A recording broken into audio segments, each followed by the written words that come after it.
Hey guys, and welcome back to this channel. In this video, I'll be showing you guys how you can get the flowers for the potions in 99 Nights in the Forest.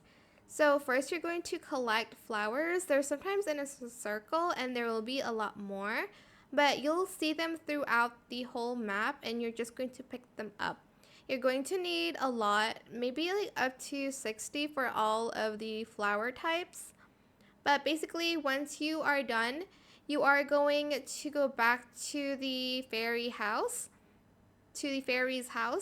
and you'll be able to then purchase the flower seeds.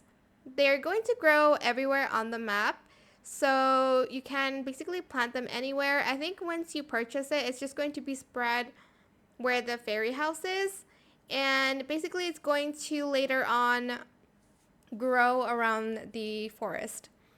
But yeah, that's pretty much it. That's where you can find the flowers for the potion. I hope it was helpful for you guys. Don't forget to like, comment, share, and also subscribe to this channel if you haven't done that already. If you have any more questions about this video, just leave it in the comment section down below. I'll try my best to answer them all for you guys. And if you found this video helpful, please click the thanks button as well. That is it. Thank you so much for watching. Bye!